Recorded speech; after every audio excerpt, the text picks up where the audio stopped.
찬양대 찬양 끝난 다음에 박수로 하나님께 영광을 돌리질 않습니다. 아멘으로 우리 온 성도들은 하답하면 더 아름다움이. 오늘 우리가 믿는 전능하신 하나님은 사람의 걸음을 정하시고 걸음을 붙들어 주시며 그가 가는 길을 바라보며 기뻐하십니다. 철저히 하나님을 의지하고 모든 것을 맡기는 사람은 하나님이 친히 그의 손을 붙들고 맡기신 사명을 잘 감당할 수 있도록 인도하시는 하나님이십니다. 이 사실을 다윗은 시편 37편 23절 24절에서 고백하고 있는데, 이 고백은 다윗의 고백만이 아니라 오늘 하나님 앞에 예배드리는 봉산교회 온 성도들의 고백이 되시기를, 삶의 고백이 되시기를 주의 이름으로 축원합니다. 오늘 본문 우리가 살피면은 바울이 제수의 몸이 되어 다른 사람 275명과 함께 배를 타고 로마로 압송되어지는 중에 하나님의 말씀이 있었음에도 불구하고 제수의 호송 책임을 맡은 백부장은 선장과 선제의 말을 더 믿고 항해를 계속하게 됩니다. 결국에는 바울의 일행이 유라굴라 강풍이라 그러죠. 강력한 동북풍 태풍을 만나가지고 사람들은 죽을 고비를 겪게 되어집니다. 그래서 둘째 날에는 자기들이 가졌던 물건을 다 바다에 내어 던지게 되고, 셋째 날에는 배에 쓰는 기구를 그들의 손으로 내버리게 됩니다. 그렇게 하여 겨우 구사일생으로 목숨을 건져서 한 섬에 다다르게 되어졌었는데, 바로 카르타고의 점령지인 멜리데의 섬이었습니다. 거기서 그들은 원주민들에게 동정을 얻어서 영접을 받게 되어지고, 바울은 이적과 치유를 행함으로 인하여서 복음을 증거하는 계기를 마련하게 되었습니다. 멜리데 섬의 사건은 바울의 사역 속에 하나님의 능력이 나타나고 있음을 우리에게 보여줄 뿐만 아니라 하나님이 함께 붙드셔서 사용하시는 사람은 어떠한 삶을 살게 된다는 것을 우리에게 분명히 보여주고 있습니다. 먼저 하나님이 붙드시는 사람은 하나님의 보호를 받습니다. 오늘은 1절을 다시 보십니다. 우리가 구조된 후에 안즉 그 섬은 멜리데 섬이라 하더라. 바울과 그의 일행은 배를 타고 유라굴라 강풍, 강력한, 요즘 태풍이 또 뭐 올라온다 그러잖아요. 동북풍 태풍을 만나서 죽을 고비를 맞게 되어집니다.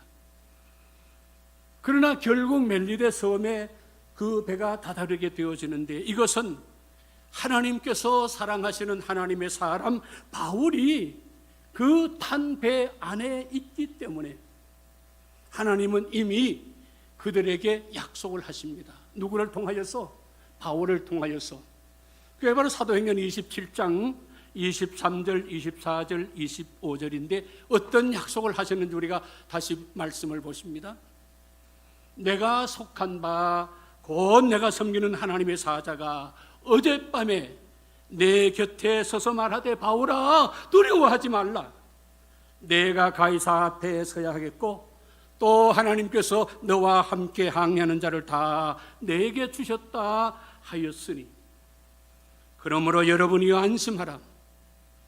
나는 내게 말씀하신 그대로 되리라고 하나님을 믿노라. 아멘. 바울이 그렇게 고백하게 되어집니다. 하나님은 바울에게 하나님이 부리시는 사자 천사를 통하여서 어떻게 하셔요? 먼저는 바울 너가 가이사 앞에 서게 하겠다라고 약속하실 뿐만 아니라 또 다른 하나는 하나님께서 너와 함께 항해하는 자를 다 내게 주셨다. 누구 하나도 상함이나 해함을 받지 않게 하겠다라고 하나님이 약속하신 그 약속대로 나타내신 것이 바로 1절에 멜리데 섬에 다다르게 되어진 터입니다. 오늘 우리는 하나님의 약속을 받은 자들입니다. 옛 계약, 구약과 새 계약, 신약을 우리가 약속으로 받은 자들이 않습니까? 그럼 우리는 약속을 믿고 담대히 나아가기면 하나님은 권능의 장중에 우리를 붙드셔서 하나님의 뜻을 이루는 도구로 하나님의 놀라운 역사를 감당하는 의의 병기들로 날마다 세워가십니다. 염려할 것 아무것도 없습니다. 아멘. 두 번째입니다. 하나님이 붙드는 사람은 위기의 때에 사람을 그에게 붙여주시게 되어집니다. 2절입니다.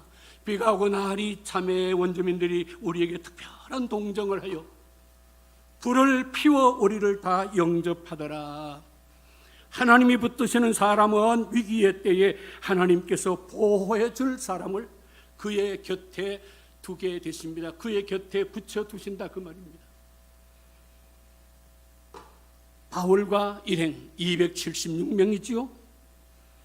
멜리데 섬에 도착을 했었는데 그 섬에 살고 있는 원주민들, 섬 사람들을 만나게 되어집니다. 여러분, 잘못하면은 섬 사람들의 습격을 받아가지고 바울을 비롯한 수많은 사람들이 죽임을 당할 수가 있는 상황입니다. 그런데 하나님께서는 그곳에 있는 하나님의 사람 바울을 보호하고 로마에도 복음을 전파하려는 하나님의 계획하신 뜻을 온전히 이루기 위하여서 그 섬 사람들을 바울과 그의 일행을 돕는 자들로 연결시켜 주셨다라는 사실입니다. 동정을 베푸는데 일반적인 동정을 베푸는 정도가 아니었습니다. 스페셜 서비스를 받게 되어집니다. 특별 보살핌을 받게 되어진 터입니다. 특별한 친절을 바울과 그의 일행들이 누리게 되어졌다는 것. 그래서 성경에서는 동정이라 그런 말로 표현되어져 있습니다. 우리 인생의 승리 비결은 혼자서는 안 됩니다. 그래서 어른들이 그러시잖아요. 독불장군이 없다라고. 하나님께서 좋은 사람을 붙여주셔야만이 가능한 일입니다. 그러므로 여러분들도 이제부터 하나님, 내 곁에도 나를 돕는, 내가 어려울 때에 나와 함께 어려움을 극복하고 이겨나갈 수 있는, 어쩌면 형제보다도 더 나와 함께 할 수 있는 사람을 붙여주십시오. 믿음의 사람을 내 곁에도 세워주십시오라고 기도하십시오. 아무도 기도 안 아멘 안 하시네. 두 사람만 딱 기도하셨어요. 칼빈의 경우 보십시오. 좋은 사람을 하나님이 붙여주셨기 때문에, 마틴 루터 종교개혁자도 보십시오. 좋은 아내를 하나님께서 그의 곁에 두심으로 말미암아 종교개혁이라는 과업을 성공할 수 있었던 터입니다. 세 번째로 하나님이 붙드시는 사람은 악의 해함을 받지 않게 해주시는 하나님이십니다. 바울과 그 일행이 멜리데 섬에 도착했는데 날씨가 추워 불을 피우게 되었습니다. 여기저기 있는 나뭇가지를 주워다가 불을 피웠는데 바울도 그 풀 쬐고만 있을 수가 없으니까 주위에 흩어진 나뭇가지를 다시 모아가지고 불에 넣게 되어집니다. 근데 놀라운 일이 일어나게 되어져요. 나뭇가지를 주섬주섬해서 불에 던져 넣었을 때 3절을 보십시오. 바울이 나무 한 묶음을 거두어 불에 넣으니 뜨거움으로 말미암아 독사가 나와 그 손을 물고 있는지라. 바울이 나뭇가지를 하나름 주워다가 불에 넣고 옆에 불을 쬐고 앉아 있는데 그 나무에 있던 독사가 나와가지고 바울의 손을 물고 바울에게 손에서 늘어뜨려져 있는 것을 보게 됩니다. 자, 원주민들이 생각하기를 어떻게 생각했을까요? 야, 이거 큰일 났구나 하는 생각을 할 수밖에 없었습니다. 여러분, 이 사건을 읽으면서, 이 사건을 우리가 대하면서 원수 마귀는 하나님의 복음 사역을 위해서 하나님이 로마로 보내겠다라고 지금 계획해서 한 걸음 한 걸음 로마를 향해서 나아가고 있는 바울을 어떡합니까? 죽이려고 그 일을 가로막고자 독사가 나와서 그의 손을 물게 했습니다. 원수마귀는 오늘 또 하나님의 사람인 바울을 해하려고 하지만은 하나님의 사역은 중단될 수 없게 하셨던 것과 마찬가지로 우리를 통하여서 하나님의 나라를 넓히고 복음의 진보를 감당해가는 일을 멈추게 하지는 않습니다. 중단시키지 않습니다. 할렐루야. 그렇다면은 상식적으로 우리가 생각해 보십시오. 독사가 나와서 바울의 손을 물었다. 이 양반이 이제 큰일 났구나. 동동 부어가지고 얼마 있지 아니하면은 세상을 떠나게 됐다, 죽을 것이다 라고 생각을 했었는데 어떤 일이 벌어집니까? 4절을 보십시다. 원주민들이 이 짐승이 그 산에 매달려 있음을 보고 서로 말하되 진실로 이 사람은 살인한 자로다. 바다에서는 구도를 받았으나 공의가 그를 살지 못하게 함이로다 라고 말하게 되었습니다. 그러니까 수근수근 거리면서 이제 야단 났다. 이 사람이 틀림없이 바다에서는 건짐을 받았지만은 우리가 알지 못하는 엄청난 범법자다. 어떠한 불의를 행한 사람이다라고 느끼게 됩니다. 그러나 5절입니다. 바울이 그 짐승을 버려 떨어버리매 조금도 상함이 없더라. 아멘. 원주민들의 생각하고 하나님이 나타내시는 역사는 전혀 다른 모습을 보이게 되어집니다. 심각한 범죄를 했다라고 저들이 수근수근거리면서 더 나아가서 공의가 끝까지 응보한 것이다라고 하는 사람들의 태도와는 달리 바울은 태연하게 손을 흔들어 뱀을 불 속에 떨어뜨리게 됩니다. 좀 사람들은 바울이 죽을 것이다 라고 기대하고 있었는데 그 기대와는 달리 바울은 멀쩡한 모습을 나타내게 되어지는 이런 놀라운 일이 벌어지는데 이는 마가복음 16장 17절에 예수님께서 약속하신 바를 이루시는 하나님의 역사이십니다. 믿는 자들에게 이런 표적을 따르니 믿는 자들에게는 이런 표적이 따르리니 그 다음에 18절에 보십시오. 뱀을 집어 올리며 라고 예수님이 말씀하셨습니다. 그 말씀이 그대로 사도 바울에게 나타내시는 모습을 보게 되어집니다. 이게 하나님의 손에 붙들려 하나님의 일을 감당하는 사람들에게 하나님이 보여주시는 증거요 나타나는 바인 것입니다. 그들은 그가 붙든지 혹은 갑자기 쓰러져 죽을 줄로 기다렸는데 오랫동안 시간이 지나도 전혀 그런 일들이 일어나지 않게 되니까 변명을 할 수밖에 없습니다. 6절에 여러분들이 읽는 대로 뭐라고 섬 사람들은 말하게 되어지죠? 신이라, 신이라 그렇게 소리치게 되어집니다. 그런데 우리는 본문을 읽으면서 바울이 신이다라고 원주민들이 섬 사람들이 말하는 것을 듣고도 아무런 대꾸를 하지 않는 것을 보게 되는데 그 표현이 헬라어로서의 나타내는 표현이 바로 데오필레스라는 단어를 썼기 때문입니다. 한번 저와 같이 해볼까요? 하나님이 더 큰 소리로 하나님이 사랑하시는 자, 바로 원주민들이 신이다라고 한 그 표현이 데오필레스라는 말을 써서 하나님이 사랑하시는 자다라고 했기에 바울은 자신을 일컬어서 신이라고 말하는 그들에게 아무런 대꾸를 하지 않게 되었던 터입니다. 오늘 봉산교회 온 성도님들도 하나님이 사랑하시는 자들이 되시기를 주의 이름으로 축원합니다. 축원합니다. 축원합니다. 하나님이 사랑하시는 자가 되셔야 돼요. 그런가 하면 네 번째로 하나님 붙드신 사람은 하나님께서 이적을 베풀어 주십니다. 죄송합니다. 제가 물을 좀 마시고.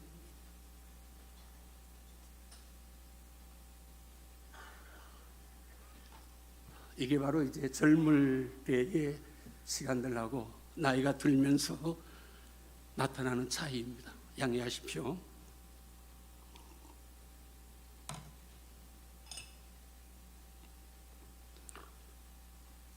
바울이 멜리데스에서 제일 높은 사람, 보볼리오라는 사람의 집에서 머물게 되었을 때입니다. 그의 부친이 열병과 이질로 고생하고 있었습니다. 여러분, 오늘 우리가 믿는 하나님은 대단한 야단스러운 것을 동원해 가지고 하나님의 사역을 감당할 때에 그 일이 이루어지게끔 하실 때도 있습니다. 그게 바로 홍해를 가르치게 하고 하는 것들이잖아요. 그러나 대부분 우리 주변에서, 우리 주위에서 겪고 만나고 대하게 될 일들을 통하여서 하나님의 놀라운 이적을 행하시게 되어집니다. 7절부터 10절까지를 보십시다. 9절까지 보십시다. 이 섬에서 가장 높은 사람 보블리오라 하는 이가 그 근처에 토지가 있는지라 그가 우리를 영접하여 사흘이나 친절히 머물게 하더니 보블리오의 부친이 열병과 이질에 걸려 누워있거늘 바울이 들어가서 기도하고 그에게 안수하여 낫게 하매 이러므로 섬 가운데 다른 병든 사람들이 와서 고침을 받고 아멘. 여기서 가장 높은 사람이란 우리는 쉽게 그 원주민들의 추장이 아니겠냐라고 생각을 하기 쉽습니다만은 헬라어에서 나타내고 있는 단어의 의미는 원주민 추장이라고 해석하지를 않습니다. 섬의 최고 행정 책임자라고 그렇게 나타내고 있습니다. 보볼리오라는 이름을 가진 분이죠. 꽤 많은 토지를 소유하여 소작인을 거느릴 만큼 여유가 있는 분이었습니다. 보볼리오의 부친이 열병과 이질에 걸려 있었는데 바울이 그를 위하여서 기도하고 그에게 안수하게 될 때에 하나님이 이적을 나타내셔서 깨끗하게 나음을 입게 했습니다. 이 열병은 지중해 연안에 있게 되어지는, 요즘으로 말하면 말라리아와 같은 그런 질병입니다. 이 병에 걸리면 주기적으로 오한이 들고 사람이 열이 나면서 견디기가 심히 어려운 그런 일들이 있게 되어지는데 보통 4주 정도의 4개월 정도의 고통스러움을 당하기도 하고 더 심하면 2년 내지 3년 정도 그런 일이 되풀이 되어지는가 하면 심지어는 목숨을 잃는 경우도 있는 터입니다. 그리고 또 다른 질병, 이 질이 보블리오의 부친에게는 질병으로 있게 되어집니다. 곱동이 나오고 뒤가 잦은 질병을 가리킴이죠. 이 사도행전을 기록한 기록자는 의사 직업을 가진 누가입니다. 누가는 보블리오의 부친이 앓고 있는 질병을 정확하게 열병과 이질이라 그렇게 진단을 했습니다. 이 병을 낫게 한 사람은 누구예요? 의사 누가가 아니에요. 바울이 기도하고 그에게 안수할 때에 깨끗하게 나음을 입게 되었던 터입니다. 바울이 병을 고치기 위하여 기도한 것은 하나님의 능력을 구한 것이기도 하지만 자기를 알리기 위한 의미도 있습니다. 조심스러운 것은 바울이 자기를 알리려고 했다라는 이 이야기입니다. 다시 말하면 바울이 교만해가지고 하나님이 그를 통하여 낫게 했는데 자기가 영광을 받기 위하여서 사람들에게 알리려고 했다, 그런 의미는 아닙니다. 하나님의 능력을 힘입어 병을 고침으로써 바울 자신이 증거하는 복음과 하나님께 사람들의 관심을, 사람들의 의견과 사람들의 생각과 사람들의 모든 시선을 모으기 위하여서 보볼리오의 부친에게 기도하고 안수하여 나음을 입게 했었던 터입니다. 보볼리오의 부친만이 아니잖아요. 9절에 계속해서 봅시다. 다른 병든 사람들이 와서 고침을 받고 그랬습니다. 보볼리오 부친의 질병에서 나음을 입었다라는 소문이 온 멜리데 섬에 퍼져지게 되어지니까 어떻습니까? 다른 병자들도 바울에게 와서 기도받고 안수를 해주기를 원하는 그런 시간들을 가지게 되어집니다. 바울은 그들을 마다하지 않고 치유하게 되어집니다. 바울의 이 이적적인 치유가 그저 어느 정도 낫다가 마는 그런 정도의 것이 아닙니다. 의학적으로 완전히 치유되었음을 알 수 있게 되어지는 터입니다. 하나님은 바울 시대에만 예수님의 갈릴리 사역을 하신 그때에만 그와 같은 이적을 나타내시고 기적과 놀라운 역사를 나타내시는 하나님은 아닙니다. 지금 이 시간도, 아니 우리를 통해서도 하나님이 붙드시는 사람을 통해서 이런 기적을 나타내시는 참 좋으신 하나님이십니다. 그 하나님 오늘도 여러분들을 권능의 장중에 붙드셔서 쓰시는 의의 병기들이 되시기를 주의 이름으로 부탁합니다. 마지막으로 하나님께서 붙드시는 사람은 공급해 주시는, 필요한 것을 넉넉하게 더하여 주시는 축복을 더하게 되어 주십니다. 10절을 봅니다. 후한 예로 그랬습니다. 우리를 대접하고 떠날 때에 우리 쓸 것을 배에 실었더라. 앞에서 이야기를 했었습니다. 배가 큰 태풍을 만나가지고 어쩔 줄 모르는 상황이 될 때에 둘째 날은 자기들이 가졌던 모든 물건들을 바다에 내던져 버렸던 터입니다. 셋째 날에는 배에 쓰는 기구들을 선장과 선원들이 바다에 다 내버렸던 터입니다. 빈털터리가 되어진 거예요. 겨우 멜리데 섬에 표류해가지고 그 지역의 사람들로부터 도움을 받고 있는 형편, 먹을 것을 이어가고 있는 형편. 그런데 하나님은 보리떡 5개, 물고기 2마리로 5,000명을 먹이게 하셨던 그 역사를 바울의 사역 중에도 나타내시는 하나님이십니다. 후한 예로 저들이 멜리데 섬에 머무는 동안에 대접을 했으면 물론이거니와 이제 로마로 가야 되기 때문에 떠날 때가 될 그들에게 배 안에서 쓸 물건까지 올려주게 되었던 터입니다. 여러분, 하나님의 사역을 감당하는 하나님의 능력의 손에 붙드시는 사람들은 그 주위의 사람들과 단절하고 교제를 끊고 등을 돌리고 하는 관계를 하게 되어지지를 않습니다. 바울의 일행과 섬 사람들 사이에 매우 아름다운 교제와 베푸는 행위가 이어지지 않습니까? 여기서 10절에 후한 예라라고 나타내고 있는 이 헬라어 티메란이라는 말은 의사가 환자를 진료하고 치료해서 건강을 얻게 했을 때 그 고마움에 대한 사례금을 지급하는 정도로 말하게 될 때에 티메란이란 헬라어를 쓰게 되어지는데 오늘 본문 10절에서는 그 정도의 이야기가 아닙니다. 그보다 훨씬 더 깊은 뜻을 가지게 되는데 고마운 행동에 대한 존경과 감사의 표현이라고 보는 것이 마땅하다는 겁니다. 후한 예라고 번역되어져 있는 그 말이,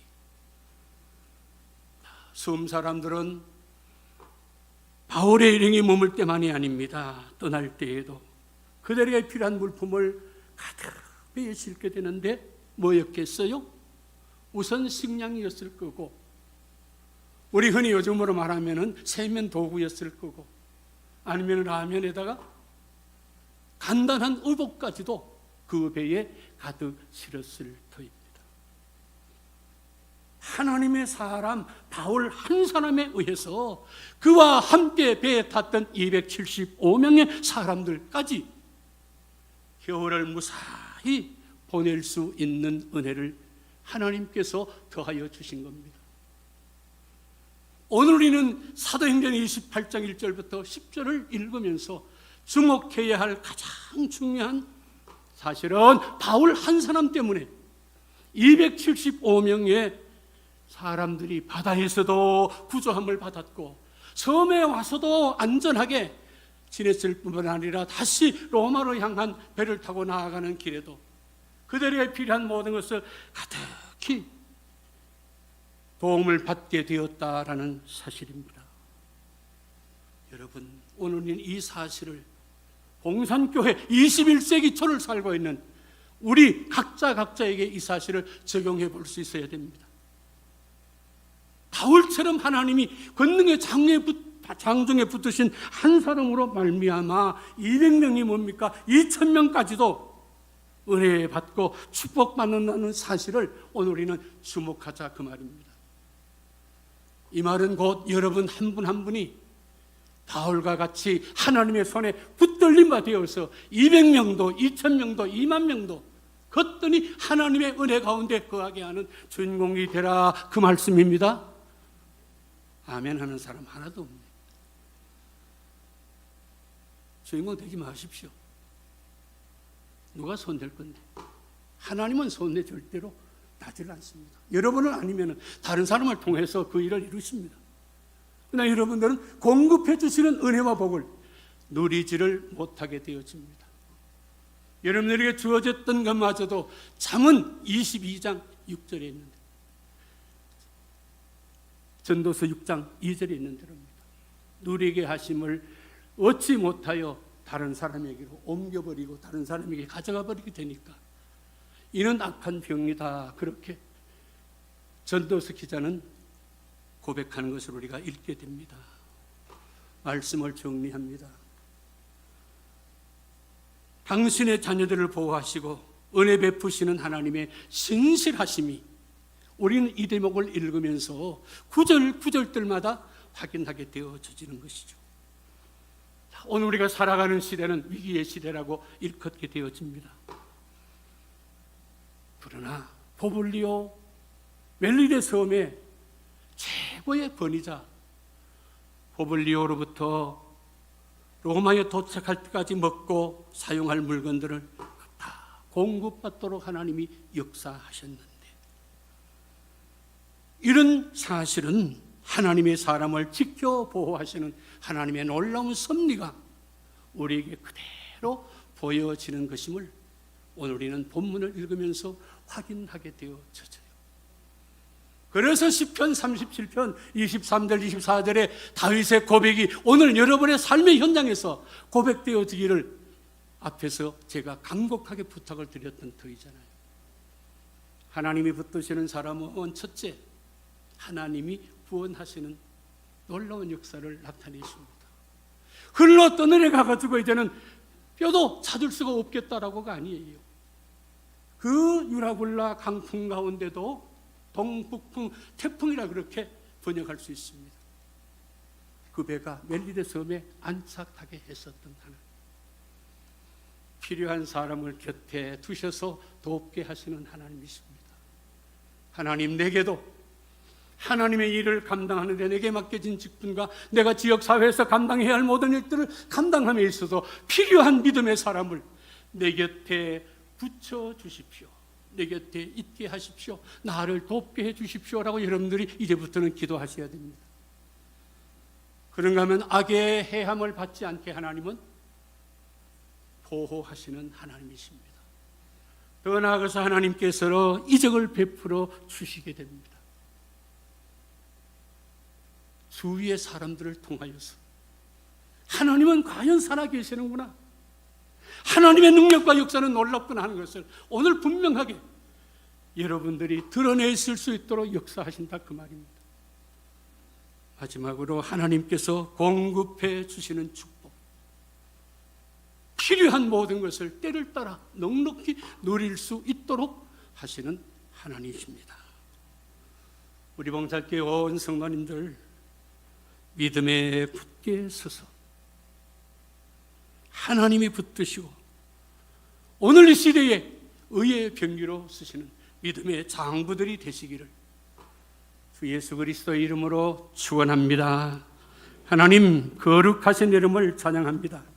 하나님이 권능의 장중에 붙드셔서 쓰시는 사람은 구원할 뿐만 아니라 돕는 사람을 곁에 붙이시고 악의 세력들이 해하지 못하도록 인도하실 뿐만 아니라 더 나아가서 하나님께서 이적을 주위의 사람들을 통하여서 베풀어 하나님 살아계심을 체험케 하고 하나님의 나라가 넓혀져가는 일들을 더하게 하실 뿐만 아니라 하나님께서 모든 일들을 감당할 때에 넉넉하게 풍성하게 넘치도록 공급해 주시는 은혜와 복을 받게 하십니다.